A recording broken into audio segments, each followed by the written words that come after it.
Bueno, vamos a ver el panel de propiedades. El panel de propiedades es este panel de aquí, ¿de acuerdo?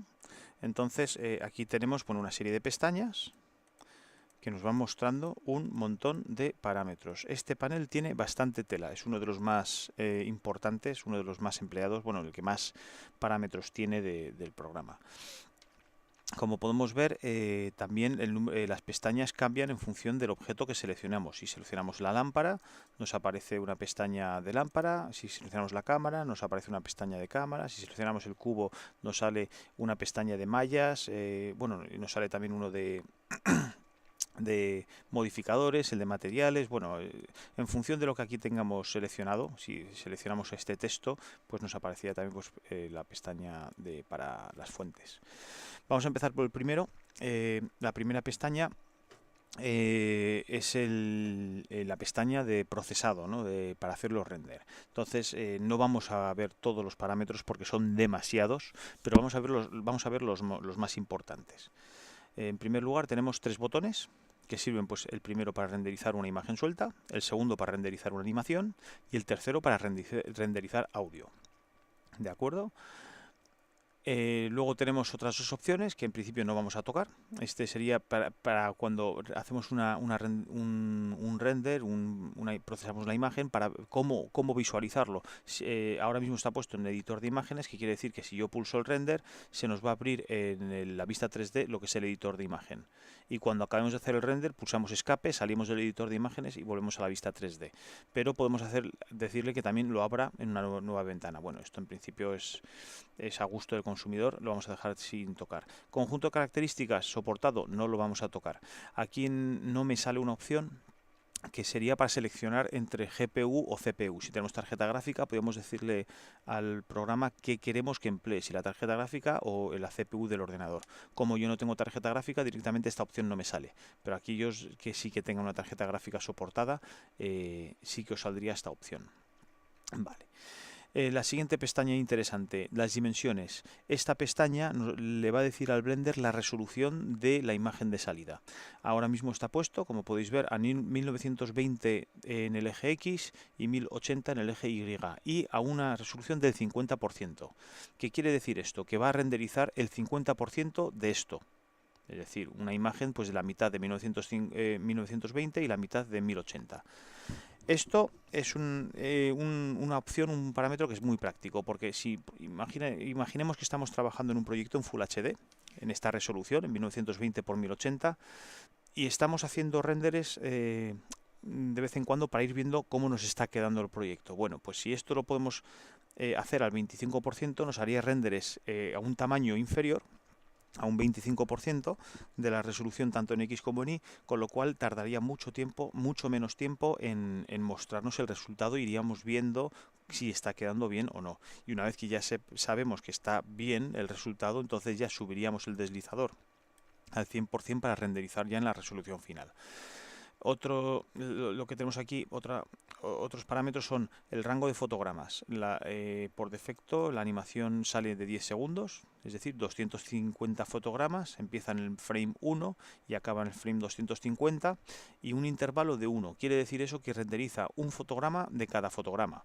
Es decir, empieza por el 1, sigue por el 2, por el 3.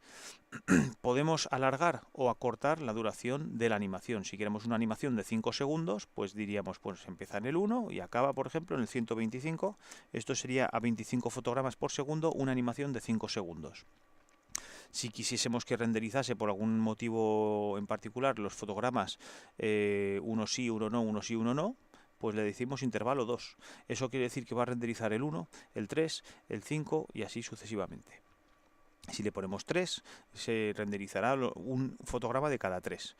Bueno, siguiente opción, la proporción de los píxeles. Esto no lo vamos a tocar. Se puede alterar la proporción de los píxeles, pueden ser cuadrados, pueden ser rectangulares. En principio lo vamos a dejar tal cual porque vamos a trabajar con píxeles cuadrados. La frecuencia de los fotogramas por segundo. Bueno, pues por defecto nos viene aquí en 24, pero bueno, podemos cambiarlo a 25, por ejemplo, si quisiésemos.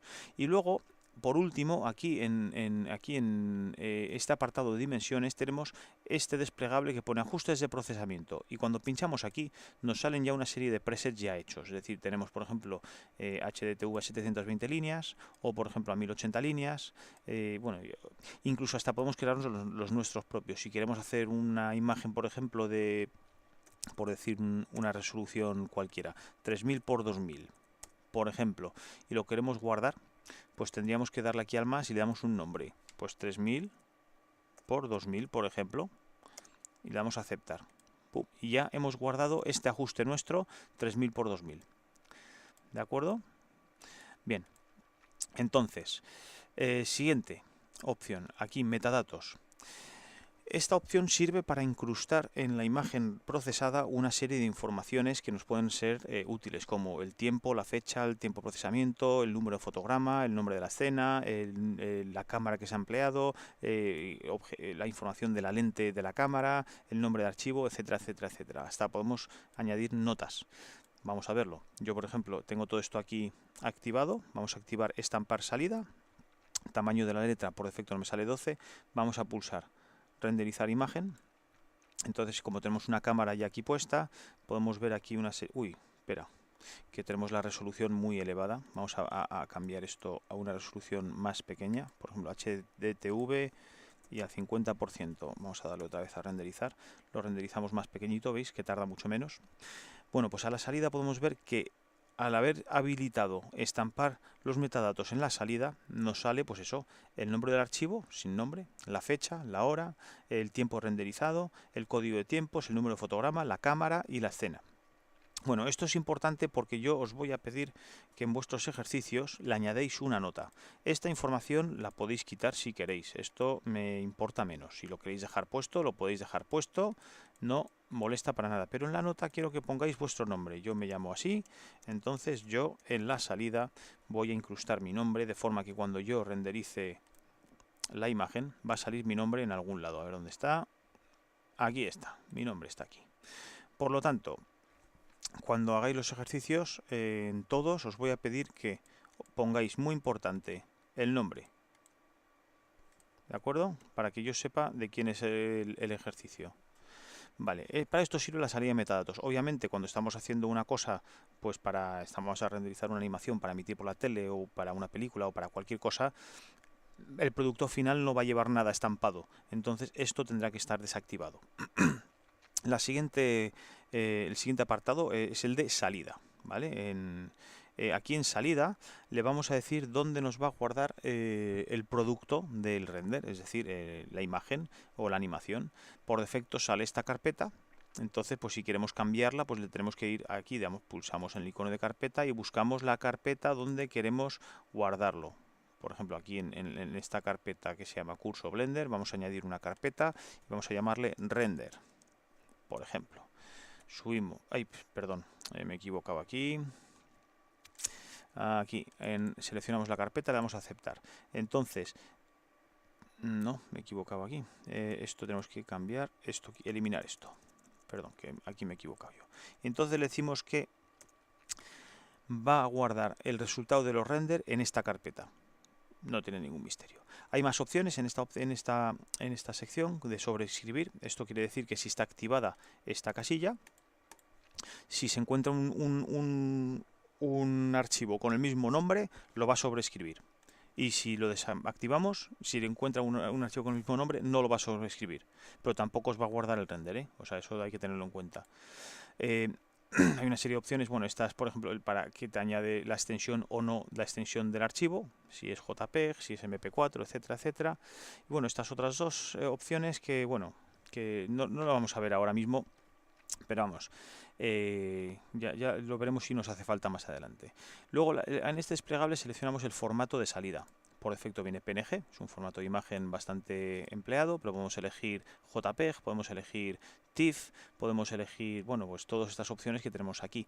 Y también podemos elegir formato de vídeo, es decir, podemos exportar un formato de vídeo como puede ser AVI o en JPEG o un H264, por ejemplo. Entonces, en función de lo que pongamos aquí, nos salen más o menos opciones. Si elegimos, por ejemplo, JPEG, nos sale pues aquí un deslizador para seleccionar la calidad.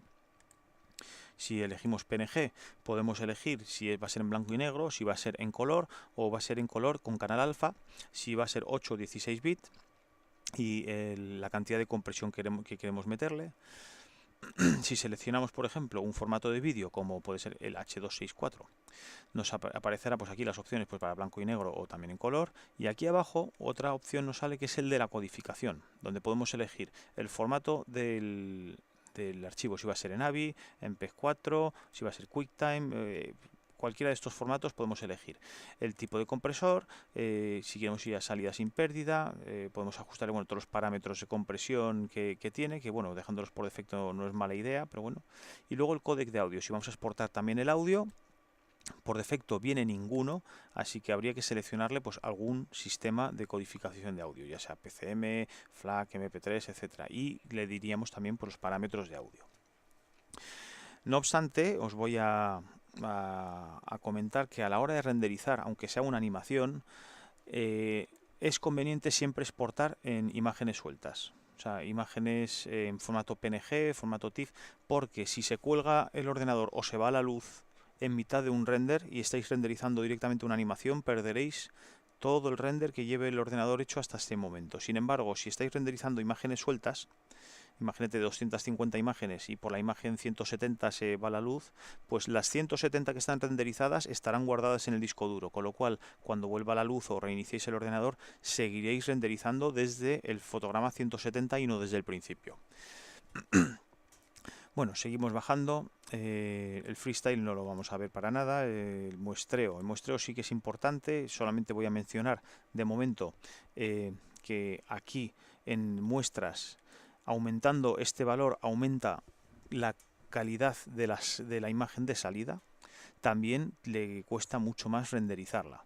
Es decir, si a 128 muestras pues tenemos una calidad razonable, pues nos podemos conformar, pero si necesitamos más calidad subiremos este valor, pues yo que sé, a 500 o a 1000 y veremos cómo le cuesta más. Si yo por ejemplo renderizo esto a 500 muestras, podemos ver que el render este que hemos hecho antes pues le está costando un poquito más, y aquí vamos a ver el tiempo que le ha llevado. Aquí podemos ver que le ha costado 10 segundos. Si lo bajo por ejemplo a 100 muestras y lo volvemos a renderizar, vamos a ver que le cuesta mucho menos, pero la calidad de la imagen es peor. ¿De acuerdo? Aquí en previsualización, esta es la cantidad de muestras que veremos en el visor 3D si le podemos el modo de vista en procesado. Aquí podemos ver el modo renderizado y con esto en la previsualización le ajustamos el número de muestras. 32, bueno, es una cantidad razonable pues para ver más o menos cómo se ven las cosas. Bien. Más cosas, pues el muestreo volumétrico, bueno, aquí tenemos más parámetros, bueno, no los vamos a ver todos, conforme tengamos que cambiar alguno, los iremos viendo poco a poco. Otro que puede ser interesante es el desenfoque de movimiento. Este lo que hace es que simula el desenfoque de los objetos que quedan movidos en la imagen por el movimiento de cámara. Sabéis que cuando hacéis una foto y la cámara se mueve, pues la imagen sale movida. Bueno, pues esto es exactamente igual. Podemos activar esta opción y el programa simularía el desenfoque por movimiento de la cámara. Podemos decirle también la proporción de obturación dentro de la duración del fotograma, es decir, si el fotograma dura un 25avo de segundo, pues 0,50 quiere decir que la velocidad de obturación sería un 50avo de segundo.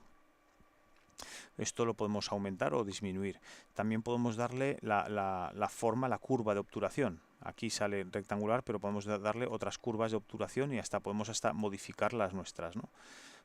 Y esto lo que hace es que modifica cómo se ve de borrosa, o sea, qué tipo de emborronamiento se le aplica al objeto, ¿no? Más opciones, pues opciones de película, pues podemos sobreexponer. Aumentando este valor podemos sobreexponer la exposición o disminuyéndolo podemos subexponer la exposición. Por defecto viene en 1. Y esta opción de transparentar, esta es muy importante, es interesante saberlo. Esto sirve para crear un canal alfa. Si por ejemplo tenemos un objeto en 3D y queremos que no tenga un fondo gris, o sea que el fondo sea transparente, al activar aquí nos creará automáticamente, si exportamos en un formato que soporte canal alfa, como puede ser el PNG, tendremos que activar aquí que exporte el PNG con formato canal alfa y entonces nos exportará directamente el render con el canal alfa integrado, que nos permitirá luego usar esa imagen, pues por ejemplo, para incrustar sobre otro vídeo y poderle superponer sobre otra imagen y empleando el canal alfa, ¿no? Para que la superposición sea buena. Aquí en rendimiento, bueno, aquí esto no vamos a tocarlo. Esto en principio sí que es verdad que estos parámetros de aquí pueden afectar al rendimiento del ordenador, de la tarjeta gráfica. Puede hacer que un ordenador o una tarjeta gráfica renderice más rápido, más despacio. Pero esto depende mucho de vuestro hardware concreto. Dependiendo de vuestro ordenador, vuestra tarjeta gráfica, estos parámetros pues habrá que ponerlos con unos valores u otros. El valor por defecto está bastante bien para renderizar con CPU, pero para tarjeta gráfica este parámetro sería conveniente afinarlo. Bueno, y hay aquí otras opciones que bueno, no los vamos a ver. Y bueno, pues el tramado, bueno, es otro parámetro también importante, que cuando estamos trabajando con resoluciones de bits reducidos, como por a lo mejor 8 bits, pues es posible que los gradientes de color pues salgan como bandas. Bueno, pues el tramado lo que hace es que le añade ruido al resultado final y bueno, un poco las bandas se disimulan un poco. En inglés este término se llama jitter, por si alguna persona no sabe lo que es el tramado en castellano, pues es un término que no se emplea mucho. Hay veces que se emplea más el término anglosajón, que es el jitter. Y bueno, pues en fin, muchas opciones, muchísimas hay en esta primera pestaña. Solamente hemos acabado con la primera pestaña. La segunda pestaña tiene pues las opciones, bueno, pues para seleccionar la capa y una cosa que se llama las capas de render. Simplemente mencionaros que este programa es capaz de renderizar diferentes objetos de diferentes capas en diferentes capas de render, pues para hacer cosas así de bote pronto no os podréis ni imaginar. Pero un ejemplo muy práctico es cuando tenemos, por ejemplo, una limitación de RAM y nuestro ordenador no es capaz de renderizar una escena excesivamente complicada, o sea que es muy complicada, una escena muy compleja, pues lo que habría que hacer es dividir la escena en diferentes capas de render. Entonces el ordenador renderizaría los objetos de diferentes capas en diferentes bloques, por decirlo de una forma, y luego cuando ya están renderizados por trozos, luego al final se unen todas las imágenes para formar una. Es un lío bastante gordo, hay que preparar muy bien el flujo de trabajo para trabajar así y bueno, pues pero es necesario porque muchas veces tenemos tarjetas gráficas pues con 4 gigas, con 8 gigas, con 12 gigas y a lo mejor la mayoría de las veces es suficiente memoria, pero hay veces donde no es suficiente esa cantidad de RAM para renderizar según qué escenas. Hay escenas excesivamente complejas que son muy bonitas, muy realistas, pero que necesitamos mucha RAM para hacerlas. Entonces, bueno, pues las capas de render, entre otras cosas, sirven para eso. En la siguiente pestaña, bueno, pues es la pestaña que contiene los parámetros, las propiedades de la escena. Aquí podemos, por ejemplo, cambiar las unidades. Como os había comentado antes, el Blender no utiliza unidades, utiliza unidades Blender, pero podemos decirle que utiliza el sistema métrico, por ejemplo, el sistema imperial. De forma que si yo, por ejemplo, me voy aquí, selecciono el cubo, podemos ver que el cubo tiene unas dimensiones de 2 metros, una posición X 6 metros, Y 0 metros. Si ponemos el sistema imperial nos cambiaría las unidades a pies y pulgadas, y si no le ponemos nada, le ponemos en ninguno, pues simplemente pues nos saldrían los números, no saldría ninguna unidad. Igual pasa con los grados, podemos trabajar con grados y con radianes. La siguiente pestaña es lo que se llama el mundo, y esto lo que hace es que cambia el mundo de nuestro alrededor. Vamos a quitarle la transparencia que habíamos activado antes y volvemos al parámetro, o sea, a la pestaña de mundo. Aquí, por ejemplo, el mundo pues sale totalmente gris. Bueno, pues podemos pincharle aquí en usar nodos y podemos seleccionar, podemos cambiarle el color. Podemos decirle, bueno, yo quiero que el color sea más rojizo o más azul, pero también le podemos poner una textura que se llama cielo, que un poco viene a intentar simular, así un poco cutre, pero el cielo. Y además el mundo tiene más la propiedad de que influye sobre los objetos, o sea, emite luz el mundo. Es decir, si aquí en intensidad, aquí debajo de todos estos otros parámetros, donde pone intensidad le ponemos 0, es como si no hubiese, es como si no estuviese, está totalmente apagado. Podemos ir subiendo, pues parece que está amaneciendo, es un poco de noche todavía, y podemos ir aclarando ¿vale? El mundo y nos iría influyendo en el entorno. Además del foco, que hay una luz aquí, como podéis ver, le hemos añadido una luz. Ya iremos viendo los objetos más detenidamente. También podemos añadirle esto de volumen, no lo vamos a ver, pero bueno, esto es para añadirle a lo que es, digamos, el aire, ¿no?, del mundo, al volumen, le podemos añadir sombreadores, digamos, de difusión volumétrica, dispersión volumétrica, perdón, o le podemos añadir también absorción volumétrica. Esto no lo vamos a usar, pero sirve, por ejemplo, para crear el efecto de niebla. Si hay neblina, si hay bruma, pues lo haríamos con esto. No lo vamos a usar. No lo vamos a usar por una razón muy sencilla. Le cuesta muchísimo tiempo, incrementa los tiempos de render considerablemente. Entonces, sencillamente por eso no lo vamos a tocar. Bueno, hay muchísimos más parámetros, como en las pestañas anteriores, no las vamos a ver todas, las iremos viendo si nos hace falta alguna concreta. Vale, por ejemplo, aquí tenemos ya una serie de pestañas que van apareciendo y desapareciendo en función del objeto que tengamos seleccionado, ¿no? Este es las propiedades de objeto, que si os fijáis son las mismas propiedades que aparecen aquí en las propiedades del panel este de la derecha, ¿no? Seleccionamos el sol, tiene una posición en el espacio, pues son exactamente las mismas que salen aquí.